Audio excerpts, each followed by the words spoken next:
ఇక పాక్ ఆక్యుపైడ్ కశ్మీర్లో ప్రజలు పాకిస్తాన్ ప్రభుత్వ తీరుపై నిరసన వ్యక్తం చేస్తూ రోడ్ల మీదకి వచ్చారు సార్. ప్రాథమిక హక్కులకు భంగం వాటిల్లేలా పాకిస్తాన్ తీరు ఉంది అంటూ ముజఫరాబాద్లో ప్రజలు రోడ్ల మీదకి వచ్చి నిరసన వ్యక్తం చేశారు. సో వెంటనే పాకిస్తాన్ అంటే సైన్యం కాల్పుల్లో 2 చనిపోయిన పరిస్థితి. ఎప్పటి నుంచో ఒక డిమాండ్ ఉంది కదా సార్, పాక్ ఆక్యుపైడ్ కశ్మీర్ని తిరిగి భారత్లో కలిపేలా చర్యలు తీసుకోవాలి అని చెప్పి. ఇప్పుడు పీఓకేలోనే పాకిస్తాన్ మీద తీవ్రమైన వ్యతిరేకత వ్యక్తమవుతున్న నేపథ్యంలో ఏం జరిగే అవకాశం ఉంది? పీఓకే భారత్లో కలుస్తుందంటారు? అంటే పాక్ ఆక్యుపైడ్ కశ్మీర్లో చాలా కాలంగా నిరసనలు జరుగుతుంది. ఇప్పుడే కాదు, దీన్ని అవామీ యాక్షన్ కమిటీ ఆధ్వర్యంలో వేల సంఖ్యలో ముజఫరాబాద్లో ఇతర ప్రాంతాల్లో రోడ్డు మీదకి వచ్చారు. సో అవామీ యాక్షన్ కమిటీ ఇది group of civil society activist, పౌర సమాజ ప్రతినిధులతో కూడిన ఒక వ్యవస్థ, not even a political organisation కూడా కాదు. సో వాళ్ళు అడుగుతున్నది ఏంటంటే, ఒకటి పొలిటికల్ రైట్స్. మేము పాక్ వాళ్ళ ప్లే కార్డ్స్ మనం చూస్తే, నేను కూడా ఇంటర్నేషనల్ మీడియాలో కూడా చూశాను, CNN ఇలాంటి ఛానల్లో కూడా, BBC. సో వాళ్ళు ఎండ్ పాకిస్తానీ అక్యుపేషన్ అని వాళ్ళు ప్లే కార్డులో రాస్తున్నారు. అంటే మన భాషది పాక్ ఆక్యుపైడ్ కశ్మీర్ అంటామే. అఫ్కోర్స్ ఈ పీఓకేలో జరుగుతున్న నిరసనలు భారత్లో కలపమని కాదు, అడపాదడపా అట్లాంటి ప్లే కార్డ్స్ కూడా కనిపిస్తూ ఉంటాయి. అది మన మీడియా దాన్ని హైలైట్ చేస్తుంది. కానీ వాస్తవంగా పీఓకేలో జరుగుతున్నది పాకిస్తాన్ ప్రభుత్వ విధానాలకు వ్యతిరేకంగా పోరాటం. అదేదో భారత్లో కలపాలి అని చెప్పి పీఓకేలో పోరాటం జరుగుతుందని నేను అనుకోవడం లేదు. కానీ వాళ్ళు ఏం కోరుకుంటున్నారు పాకిస్తాన్ అంటే, ఒక రకంగా పాకిస్తాన్ ఇది అక్కుపైంగ్ కాదు అంటున్నాడు. ఇది కేవలం పీఓకేలోనే కాదు, ఈ ఫీలింగ్ అనేక ప్రాంతాలు. బెలూచిస్తాన్ వాళ్ళు చెప్పేది అదే, మేము అసలు పాకిస్తానే కాదు, మేము బెలూచీలము, మాకు పాకిస్తాన్కి సంబంధం ఏంటి? పాకిస్తాన్లో విలీనమైన నాటి నుంచి కూడా మేము విడిగానే ఉండాలని కోరుకుంటున్నాము. మమ్మల్ని సెకండ్ క్లాస్ సిటిజన్స్గా, 2వ శ్రేణి పౌరులుగా చూస్తున్నారు. ఒక రకంగా వలస పాలన మాపై సాగుతోంది.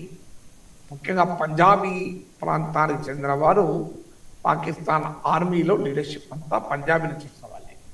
ఈవెన్ పొలిటికల్ లీడర్షిప్ కూడా, ప్రజెంట్ పొలిటికల్ లీడర్షిప్ పంజాబీ.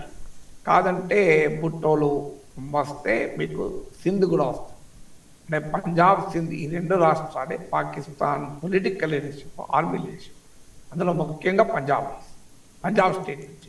దాన్ని మీకు బెలూచిస్తాన్లో వ్యతిరేకత ఉంది, ఇతర ప్రాంతాలకు కూడా ఈ డామినేషన్కు వ్యతిరేకత ఉంది. అందుకే మీకు పీఓకేలో కూడా పాక్ ఆక్రమణను అడ్డుకోండి, పాక్ అక్యుపేషన్ మమ్మల్ని విముక్తి చేయండి అని నినాదాలిచ్చారు. సో దాంతోపాటు వాళ్ళు ఇప్పుడు రెఫ్యూజీ అసెంబ్లీ సీట్స్ అని ఉంటాయి.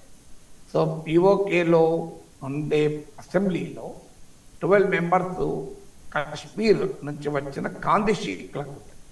ఎందుకంటే పీఓకే ఒక యాంటీ ఇండియన్ నరేటివ్లో భాగంగా కాశ్మీరీ రెఫ్యూజీస్కు 12 సీట్స్ అని పెట్టారు.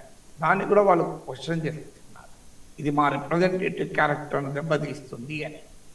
ఎకనామిక్ మార్జిలేషన్, మేము తీవ్రమైన ఆర్థిక నిర్లక్ష్యానికి గురవుతున్నాము అనేది కూడా వారి వాదన.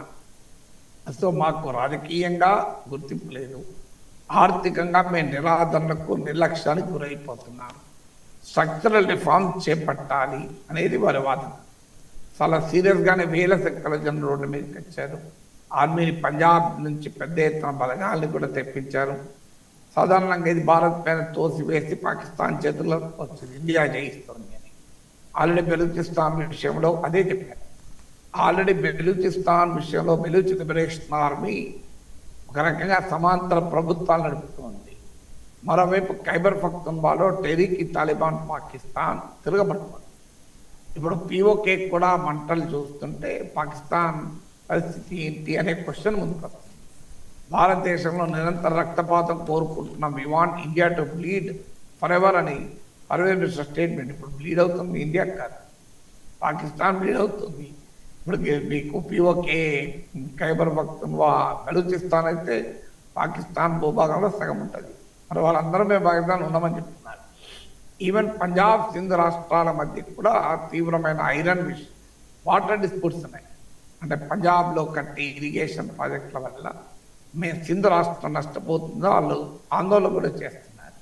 సో అందువల్ల ఆల్రెడీ పాకిస్తాన్ ఒక రకమైన ఎగ్జిస్టెన్షియల్ క్రైసిస్, పాకిస్తాన్ ఉనికికే ప్రమాదకరంగా అక్కడ పరిణామాలు సంభవిస్తున్న తరుణంలో పీఓకేలో నిరసనలు భారత్కు ప్రమేయం లేకపోయినా డెఫినెట్గా మన పొరుగు దేశం, మన శత్రు దేశంలో ప్రజలు ఆ దేశానికి వ్యతిరేకంగా తిరగబడితే మనకు ఆనందమే కదా.